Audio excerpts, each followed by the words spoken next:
18 जून 2026 की उस बेहद गंभीर घटना ने पूरे देश को झकझोर कर रख दिया था, जब पुणे के एक मशहूर बिजनेस घराने के इकलौते चिराग केतन अग्रवाल का लोहागढ़ किले की 400 फीट गहरी जगह से गिरने के कारण बहुत दुखद अंत हो गया था।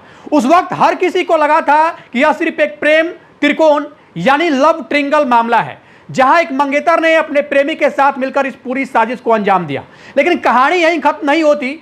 अब इस मामले में एक ऐसा नया और बेहद चौंकाने वाला मोड़ आ चुका है, जिसने पुलिस प्रशासन से लेकर आम जनता तक को गहरी सोच में डाल दिया है। जेल की सलाखों के पीछे बैठी आरोपी सिया गोयल ने पुलिस पूछताछ में एक ऐसा खुलासा किया है जिसे सुनकर आप पूरी तरह से हैरान रह जाएंगे। क्या कोई इंसान सिर्फ इसलिए किसी के साथ ऐसा कर सकता है क्योंकि उसके सिर पर बाल कम थे? क्या कोई लड़की सिर्फ इसलिए अपने होने वाले पति को ऐसा नुकसान पहुंचा सकती है क्योंकि वह हल्का सा हकलाता था? लेकिन असल में जो हुआ वह कहानी इस अजीबोगरीब बहाने से कहीं ज्यादा गहरी उलझी हुई है, जिसकी परतें अब एक एक करके खुलनी शुरू हो गई है। आज के इस वीडियो में हम केतन अग्रवाल केस की उन नई और कड़वी सच्चाइयों से रूबरू कराएंगे जिन्हें सुनकर आपकी विचारधारा पूरी तरह से बदल जाएगी। जेल की ठंडी सलाखों के पीछे बैठी 20 साल की सिया गोयल के चेहरे पर आज न तो कोई पछतावा है और न ही अपने किए का कोई अफसोस। जब पुणे पुलिस के तजुर्बेकार जांच अधिकारियों ने लॉकअप के उस बंद कमरे में सिया से सख्ती से पूछताछ शुरू की, तो उसने जो बयान दिया उसने सबको पूरी तरीके से हैरान कर दिया। सिया ने पुलिस के सामने दावा किया कि वह केतन से शादी करना नहीं चाहती थी। जब पुलिस ने इसकी वजह पूछी तो उसने बेहद अजीब और हैरान करने वाला कारण गिनाए। सिया ने कहा कि केतन के सिर पर बाल बेहद कम थे, वह गंजा था और समाज के सामने अपने गंजेपन को छुपाने के लिए एक हेयर पैच यानी नकली बालों की विग लगाया करता था। सिया के मुताबिक उसे यह बात बिल्कुल मंजूर नहीं थी कि उसका होने वाला पति हेयर कैप विग पहनता हो। इतना ही नहीं, उसने पुलिस के सामने यह भी बहाना बनाया कि केतन बोलते समय थोड़ा सा हकलाता था, जो उसे बेहद खराब लगता था। सिया ने इन शारीरिक कमियों को इस घटना की वजह बताने की कोशिश की, लेकिन सच तो यह था कि यह सिर्फ एक बहाना था, क्योंकि इसके पीछे छिपी थी कई महीनों से रची जा रही एक बेहद गहरी और सुनियोजित साजिश। जब यह बात मीडिया के जरिए बाहर आई तो पूरे समाज में एक बहस छिड़ गई कि क्या आज के दौर में रिश्तों की अहमियत सिर्फ बाहरी खूबसूरती और दिखावे तक ही सीमित रह गई है। लेकिन कहानी यही खत्म नहीं होती। सिया गोयल का यह बयान सुनकर केतन अग्रवाल के पिता विशाल अग्रवाल का दिल पूरी तरह से टूट गया। जो पिता अपने जवान बेटे के जाने के गम में अंदर तक बिखर चुके थे, उनकी आंखों में आंसू थे, लेकिन आवाज में एक अजीब सी सख्ती नजर आ रही थी। उन्होंने भरी हुई आवाज में मीडिया के सामने आकर सिया के इन तमाम दावों को सिरे से खारिज कर दिया। विशाल अग्रवाल ने कहा कि उनका बेटा केतन एक छोटा सा हेयर पैच लगाता था और थोड़ा हकलाता भी था, लेकिन यह बात शादी तय होने से पहले ही सिया और उसके पूरे परिवार को साफ साफ बता दी गई थी। दोनों परिवार के बीच इस बात को लेकर पूरी तरह से अस्पष्टता थी। केतन के पिता ने रोते हुए सवाल उठाया कि अगर सिया को केतन पसंद नहीं था, अगर उसे हेयर विग लगाने और हकलाने से इतनी ही दिक्कत थी, तो वह इस शादी से सीधे सीधे इनकार कर सकती थी। वह अपने माता पिता से कह देती, रिश्ता तोड़ देती, लेकिन उसने ऐसा गलत रास्ता क्यों चुना? क्या किसी के सिर पर बाल कम होना उसके साथ ऐसा करने की वजह बन सकता है?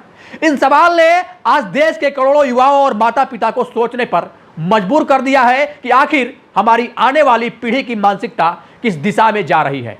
इस पूरे मामले में पुलिस को सबसे ज्यादा हैरान सिया गोयल के व्यवहार यानी उसके एटीट्यूड ने किया है। पुलिस लॉकअप के अंदर जहां बड़े बड़े आरोपी भी अपनी गलतियों पर रोने लगते हैं, वहां सिया के तेवर बिल्कुल अलग थे।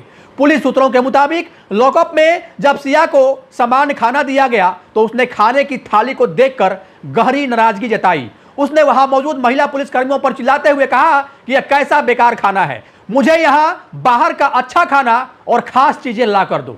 एक नौजवान के साथ ऐसा करने के आरोप में गिरफ्तार होने के बावजूद उसके चेहरे पर जरा भी सिकन नहीं थी, इस बात का जरा भी अफसोस नहीं था। वह लॉकअप के अंदर भी वीआईपी सहूलियत की मांग लगातार कर रही थी। उसका यह बर्ताव देखकर खुद पुलिस अधिकारी भी दंग रह गए।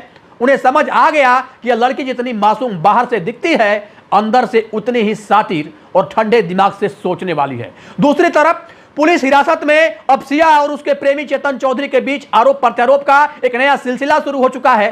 जो प्रेमी प्रेमिका कुछ दिनों पहले तक एक दूसरे के साथ जीने मरने की कसमें खा रहे थे, आज वही पुलिस के सामने एक दूसरे पर इस पूरी घटना का ठीकरा फोड़ रहे हैं। पूछताछ के दौरान चेतन चौधरी ने पुलिस के सामने एक बिल्कुल नई कहानी रख दी है। चेतन ने रोने का नाटक करते हुए कहा कि वह तो सिर्फ सिया से प्यार करता था और उसके साथ भागकर एक नई जिंदगी की शुरुआत करना चाह रहा था। उसका इरादा कभी भी केतन को नुकसान पहुंचाने का बिल्कुल नहीं था। चेतन का दावा है कि केतन को रास्ते से हटाने की पूरी जिद सिर्फ और सिर्फ सिया की थी। उसने कहा कि जब 14 जून को लोहागढ़ किले पर केतन के साथ योजना की पहली कोशिश नाकाम हो गई थी, तब सिया बहुत ज्यादा परेशान हो गई थी और उसने ही चेतन पर दोबारा दबाव बनाया था। चेतन ने कोर्ट और पुलिस के सामने खुद को बेकसूर बताते हुए कहा कि 18 जून के दिन वह लोहागढ़ किले पर जरूर मौजूद था, लेकिन वह उस पॉइंट पर नहीं था जहां से केतन के साथ वह हादसा हुआ। वो कह रहा है कि उसे नहीं पता कि वास्तव में उस वक्त वहां हुआ क्या था। यानी चेतन अब पूरी तरह से पलट चुका है और अपना पल्ला झाड़ने की कोशिश कर रहा है। लेकिन जैसे ही पुलिस ने सिया को चेतन के इस बयान के बारे में बताया, सिया ने तुरंत अपनी कहानी बदल दी और सारा आरोप चेतन के ऊपर मढ़ दिया। सिया ने पुलिस को बताया कि वह तो केतन से शादी तोड़ना चाहती थी, लेकिन केतन इसके लिए तैयार नहीं था। सिया के मुताबिक केतन ने उससे कहा था कि उसका परिवार बहुत रसूखदार और पावरफुल है, इसलिए सिया भागकर भी इस शादी से नहीं बच पाएगी। सिया का दावा है कि वह शुरुआत में चेतन के साथ भागने वाली थी, लेकिन समाज में परिवार की बदनामी के डर से वह पीछे हट गई। सिया ने पुलिस के सामने रोते हुए कहा कि इस पूरी साजिश का मास्टरमाइंड चेतन ही था। चेतन ही अड़ा हुआ था कि जब तक केतन रास्ते में रहेगा वे दोनों कभी एक नहीं हो पाएंगे। सिया के मुताबिक 18 जून को लोहागढ़ किले के उस सुनसान पॉइंट पर, जिसे नो मैनस लैंड कहा जाता है, वह सिर्फ केतन के साथ वहां घूम रही थी। लेकिन पुलिस इस बात को अच्छी तरह से जानती है कि यह दोनों अब कानून के शिकंजे से बचने के लिए एक दूसरे पर कीचड़ उछाल रहे हैं, जबकि असलियत यह है कि इस गंभीर मामले में दोनों ही बराबर के साझेदार हैं। इस पूरी साजिश का सबसे बड़ा और पुख्ता सबूत पुलिस के हाथ तब लगा जब वे पुणे के कुंडवा इलाके में स्थित थर्ड वेव कैफे पहुंचे। 17 जून की शाम यानी वारदात से ठीक एक दिन पहले इस कैफे के भीतर लगे सीसीटीवी कैमरे में जो रिकॉर्ड हुआ था, उसने इस केस की पूरी थ्योरी को साफ कर दिया। सीसीटीवी फुटेज में साफ देखा जा सकता है कि शाम के 4:32 पर सिया गोयल और चेतन चौधरी एक साथ इस कैफे में दाखिल होते हैं। वे आगे जाकर काउंटर पर अपना ऑर्डर देते हैं और फिर कैफे के सबसे पीछे वाले कोने के टेबल पर जाकर बैठ जाते हैं, जहां आमतौर पर लोगों की नजर नहीं पड़ती है। वहां बैठकर दोनों लगभग 50 मिनट तक बेहद गंभीर चर्चा करते हैं। फुटेज में वो सारा कुछ साफ साफ दिख रहा है कि चेतन अपना मोबाइल फोन निकालता है और सिया को स्क्रीन पर कुछ दिखाता है। पुलिस जांच में यह बात सामने आई है कि सिया की मोबाइल हिस्ट्री से पता चला है कि उसने यूट्यूब पर लोहागढ़ किले की एक डॉक्यूमेंट्री सर्च की थी। दोनों उस वीडियो को देखकर यह तय कर रहे थे कि किले के किस पॉइंट से अपनी योजना को अंजाम देना है, जहां कोई सीसीटीवी कैमरा ना हो और न ही कोई सुरक्षा गार्ड वहां मौजूद हो। कैफे के भीतर की यह फुटेज इतनी हैरान करने वाली है कि इसे देखकर किसी भी आम इंसान का रिश्तों पर से भरोसा उठ जाए। एक तरफ केतन अग्रवाल अपने घर पर खुशी खुशी अगले दिन की पैकिंग कर रहा था। वो अपनी मंगेतर सिया के 20वें जन्मदिन को खास बनाने के लिए महाबलेश्वर के एक बेहद आलीशान रिसोर्ट में पूरे 40 कमरे बुक कर चुका था। उसने अपने गाड़ियों को फूलों से सजाया था। वो नए जीवन के सपने देख रहा था। लेकिन दूसरी तरफ उसी समय कैफे में बैठी सिया अपने प्रेमी के साथ मिलकर केतन के खिलाफ साजिश का पूरा खौफनाक प्लान तैयार कर रही थी। वीडियो में दिख रहा है कि प्लानिंग पूरी होने के बाद दोनों के चेहरे पर एक अजीब सी मुस्कुराहट आती है। शाम के 5:20 पर जब वे कैफे से बाहर निकलने के लिए खड़े होते हैं तो दोनों एक दूसरे को बड़े ही प्यार से गले लगाते हैं। उस गले मिलने में कोई पछतावा नहीं था, बल्कि अपनी गुप्त योजना के कामयाब होने का एक अटूट भरोसा था। कैफे से निकलने के बाद सिया अपने घर लौटती है और घर वालों से झूठ बोलती है कि वह केतन से मिलने गई थी, जबकि वह मुख्य साजिशकर्ता के साथ वक्त बिता कर आई थी। इस केस को वैज्ञानिक और कानूनी रूप से पूरी तरह मजबूत करने के लिए पुणे पुलिस अब एक बहुत बड़ा कदम उठाने जा रही है। पुलिस के आला अधिकारियों का मानना है कि यह पूरा मामला परिस्थितियों के आधार पर टिके सबूतों पर निर्भर है, इसलिए अदालत में आरोपियों को सख्त सजा दिलाने के लिए हर एक कड़ी का पुख्ता होना बेहद जरूरी है। इसके लिए पुलिस की एक स्पेशल टीम लोहागढ़ किले के उसी नो मैनस लैंड पॉइंट पर गई और पूरे क्राइम सीन को दोबारा रिक्रिएट किया, यानी पुनर्जीवित किया। इस जांच के दौरान एक डमी इंसान के वजन और कद काठी के पुतले का इस्तेमाल किया गया।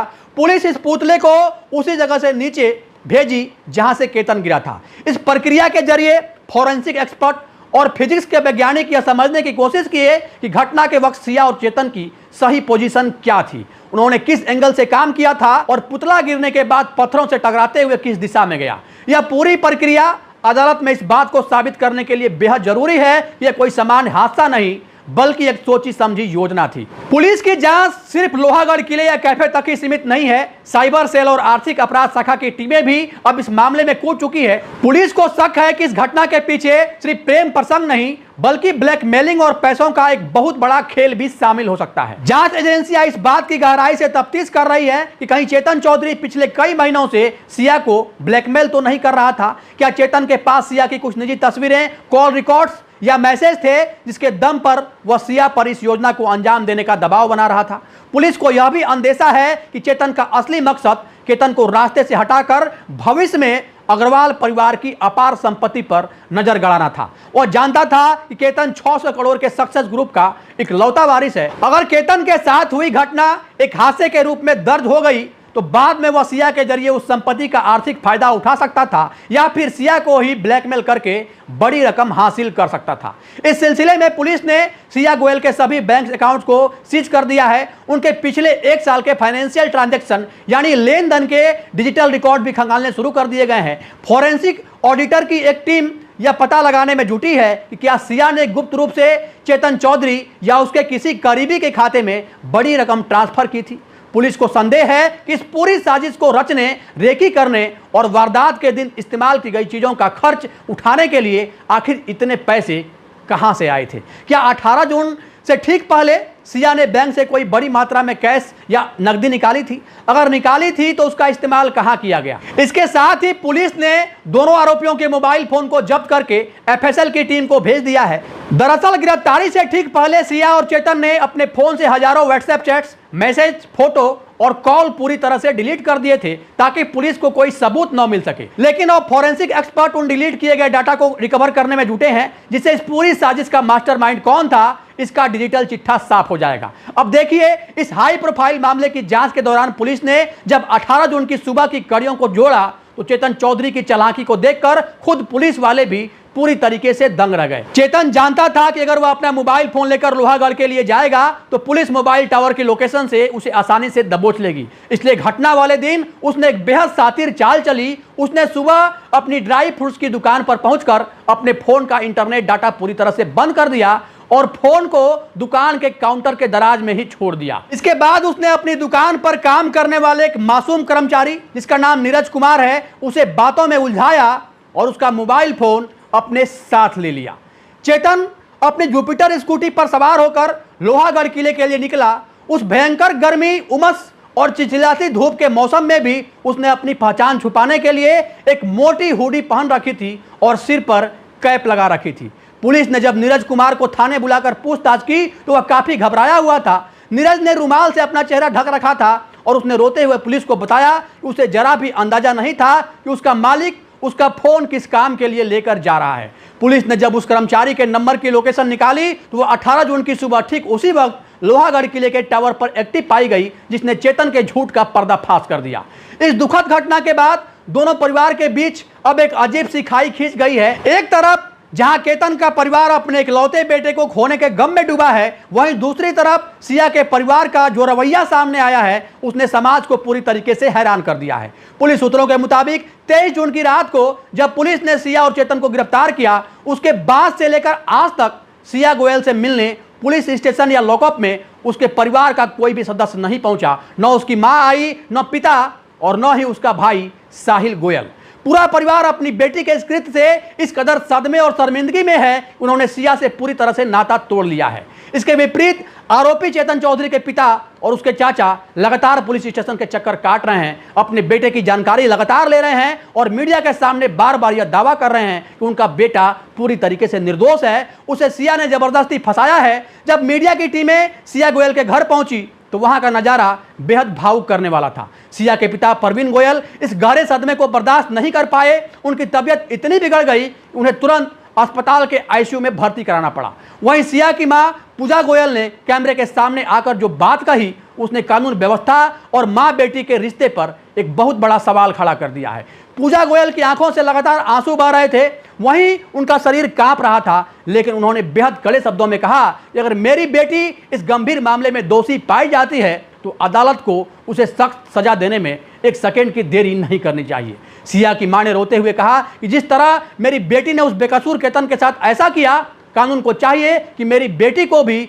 उसी स्तर की सबसे बड़ी सजा दी जाए ताकि समाज को एक कठोर संदेश मिले। उन्होंने कहा कि जवान बेटे को खोने का दुख क्या होता है वह एक मां ही समझ सकती है। अग्रवाल परिवार ने सिया को अपनी बहू नहीं बल्कि बेटी की तरह सम्मान दिया था, लेकिन सिया ने दोनों परिवारों की खुशियां हमेशा के लिए उजाड़ दी। इधर केतन अग्रवाल का पूरा परिवार अब सिर्फ और सिर्फ इंसाफ की आस में बैठा है। केतन की मां राखी अग्रवाल का रो रो कर बुरा हाल है। अस्पताल और घर के उस सूने गलियारे में जब भी कोई उनसे मिलने आता है तो वे बस यही कहती है कि मैंने सिया पर अपनी सगी बेटी से ज्यादा भरोसा किया था। सगाई के बाद वह 3 बार हमारे घर आई थी, हमने उसे पलकों पर बिठाया था। राखी अग्रवाल ने एक बड़ा खुलासा करते हुए बताया कि उन्हें किसी के जरिए पता चला था कि सिया पार्टियों में गलत चीजों का सेवन करती है। जब सिया घर आई तो उन्होंने बड़े ही प्यार से उसके सिर पर हाथ रखकर कहा था कि बेटा, हमारे परिवार में ऐसी आदतें या लेट नाइट पार्टियों में जाने का चलन बिल्कुल नहीं है। आने वाले समय से पहले तुम इसे सुधार लो। उस वक्त सिया ने बहुत ही मासूमियत से उनका हाथ पकड़कर वादा किया था कि मम्मी जी, मैं आज के बाद कभी जीवन में ऐसा नहीं करूंगी। केतन की मां ने रोते हुए कहा, वह लड़की इतनी बड़ी झूठी निकलेगी यह सपने में भी हमने सोचा नहीं था। उसने हमारे पूरे हंसते खेलते परिवार की खुशियां छीन ली। केतन के पिता विशाल अग्रवाल अपने बेटे को इंसाफ दिलाने के लिए हर कानूनी रास्ता अपनाने को तैयार हैं। 26 जून के दिन वे महाराष्ट्र के मुख्यमंत्री देवेंद्र फडणवीस से मिलने पहुंचे। उस बेहद भावुक मुलाकात में विशाल अग्रवाल ने मुख्यमंत्री के सामने अपने हाथ जोड़ दिए और रूंधे गले से कहा कि मेरा जवान बेटा चला गया, हमारे परिवार का इकलौता वारिस नहीं रहा, अब हमारे जीवन में एक बड़ा खालीपन आ गया है। उन्होंने मुख्यमंत्री से 2 मुख्य मांगे रखी। पहली मांग यह कि उनके बेटे के केस की सुनवाई आम कोर्ट में न होकर एक स्पेशल फास्ट ट्रैक कोर्ट में की जाए ताकि दोषियों को जल्द से जल्द सजा मिल सके। और दूसरी सबसे बड़ी मांग यह है कि इस केस को लड़ने के लिए देश के सबसे दिग्गज और सीनियर सरकारी वकील उज्जवल निकम को नियुक्त किया जाए। उज्जवल निकम वही कानून के जानकार हैं जिन्होंने 26/11 के मुंबई आतंकी हमले के मुख्य आरोपी को कड़ी सजा दिलवाई थी। मुख्यमंत्री देवेंद्र फडणवीस ने केतन के पिता के दर्द को समझा और बिना किसी देरी के फास्ट ट्रैक कोर्ट में चलाने की मंजूरी भी दे दी और आधिकारिक तौर पर उज्जवल निकम को इस केस का विशेष सरकारी वकील नियुक्त भी कर दिया। उज्जवल निकम ने भी इस केस को एक सामाजिक जिम्मेदारी के रूप में स्वीकार किया। उन्होंने मीडिया से बात करते हुए कहा कि वे अदालत के सामने पुलिस द्वारा जुटाए गए फोरेंसिक सबूतों, सीसीटीवी फुटेज और डिजिटल डाटा को इस तरह पेश करेंगे कि आरोपियों को कानून के दायरे में सबसे सख्त सजा मिले। अब इस हाई प्रोफाइल केस की कमान उज्जवल निकम के हाथों में आने से अग्रवाल परिवार के भीतर इंसाफ की एक नई उम्मीद जग गई है। इस पूरे घटनाक्रम ने हमारे समाज के सामने कई गहरे और तीखे सवाल खड़े कर दिए हैं जिन पर आज हर माता पिता को ठंडे दिमाग से सोचने की जरूरत है। आज इस डिजिटल दौर में जहां सोशल मीडिया पर हर कोई अपनी जिंदगी को परफेक्ट दिखाने की होड़ में लगा है, असल जिंदगी में दूरियां कितनी बढ़ती जा रही है यह इस केस में साफ झलकता है। प्री वेडिंग फोटोशूट के उस वायरल वीडियो में जो केतन और सिया बेहद खुश मुस्कुराते और एक दूसरे के गले लगते नजर आ रहे थे, कौन सोच सकता है कि उस मुस्कुराते हुए चेहरे के पीछे एक इतनी गहरी साजिश का दिमाग छुपा हुआ था। सबसे बड़ा सवाल आज की नई पीढ़ी के माता पिता के लिए है, क्या आप वाकई अपने बच्चों को जानते हैं? क्या आपको पता है कि आपका बच्चा जब रात भर अपने मोबाइल फोन की स्क्रीन को एक टक देखता रहता है तो उसकी चैट्स में क्या क्या चल रहा होता है? सिया के माता पिता भी इसी भ्रम में जी रहे थे कि उनकी बेटी बेहद सीधी, शांत और संस्कारी है। वह रोज सुबह काम पर जाती थी, शाम को घर आती थी, केतन से वीडियो कॉल पर हंस हंस के बातें करती थी, लेकिन उसके पैरों तले से जमीन उस वक्त खिसक गई जब पुलिस ने बताया कि वह लड़की पिछले 6 महीनों में अपने प्रेमी से 2000 से ज्यादा बार फोन पर बात कर चुकी थी। अगर सिया को केतन पसंद नहीं था, अगर वह उसके बालों या हकलाने से असहज थी या वो चेतन चौधरी के प्यार में थी, तो उसे सिर्फ एक बार अपने माता पिता के सामने खड़े होकर सच बोलने की जरूरत थी। माना कि शुरुआत में थोड़ी दिक्कत होती, समाज में बातें बनती, अग्रवाल परिवार को बुरा लगता, लेकिन कम से कम एक बेकसूर होनहार और नौजवान केतन अग्रवाल सुरक्षित तो रहता। एक जिंदगी बच जाती, लेकिन उस सच को छुपाने के लिए समाज के डर से और अपनी सुविधा की जिंदगी को बनाए रखने के लालच में सिया ने झूठ और धोखे का जो रास्ता चुना, उसने आखिरकार 2 हंसते खेलते परिवार को हमेशा हमेशा के लिए गहरा दुख जीवन भर के लिए दे दिया। इस केस की हर एक अपडेट, पुलिस की चार्जशीट और अदालत की हर एक सुनवाई पर पूरे देश की नजरें टिकी हुई है। कानून अपनी रफ्तार से काम कर रहा है और देश के सबसे सख्त वकील उज्जवल निकम अब केतन की पैरवी करने के लिए अदालत के मैदान में पूरी तरीके से उतर चुके हैं। हमें पूरी उम्मीद है कि देश की न्याय व्यवस्था इस मामले में एक ऐसी नजर पेश करेगी जिसे देखकर भविष्य में कोई भी इंसान किसी का भरोसा तोड़ने से पहले एक दो बार नहीं बल्कि 1000 बार सोचेगा। केतन अग्रवाल के माता पिता की सोनी आंखें आज सिर्फ एक ही मांग कर रही है, सख्त और निष्पक्ष न्याय। दोस्तों, जनतक न्यूज के इस विशेष वीडियो और रिपोर्ट के जरिए इस दास्तान को आप तक पहुंचाने का हमारा मकसद किसी की भावनाओं को ठेस पहुंचाना, किसी को डराना या समाज में नफरत फैलाना बिल्कुल नहीं है, बल्कि हमारा एकमात्र उद्देश्य आपको और आपके परिवार को, हमारे पूरे समाज को जागरूक और सतर्क करना है। अपने आसपास की दुनिया को समझिए, अपनी आंखें हमेशा खुली रखिए, अपने बच्चों के साथ एक मजबूत और दोस्ताना रिश्ता बनाइए ताकि वे अपनी जिंदगी के फैसले लेने में आपसे कुछ भी छुपाए नहीं। अगर इस कहानी से आपको कुछ सीखने को मिला हो, अगर हमारी ये कोशिश आपको पसंद आई हो तो इस वीडियो को एक लाइक जरूर दीजिएगा। इसे अपने दोस्तों, रिश्तेदारों और खासकर हर माता पिता के साथ शेयर कीजिए ताकि वे भी समय रहते सतर्क हो सकें। और हाँ, हमारे चैनल जनतक न्यूज को सब्सक्राइब जरूर कर लें और बेल आइकन पर भी दबा दें ताकि समाज को जागरूक करने वाली ऐसी ही सच्ची स्टोरी हम लगातार आप तक लाते रहें। इस पूरे मामले पर, सिया गोयल के बयानों पर और हमारी न्याय व्यवस्था पर आप क्या सोचते हैं? कमेंट बॉक्स में अपनी बेबाक राय हमें जरूर लिखकर बताएं। मिलते हैं आपसे अगले वीडियो में एक नई कहानी और एक नई जानकारी के साथ। तब तक के लिए जहां भी रहें सावधान रहें, सुरक्षित रहें, अपना और अपनों का ख्याल रखें। जय हिंद, जय भारत।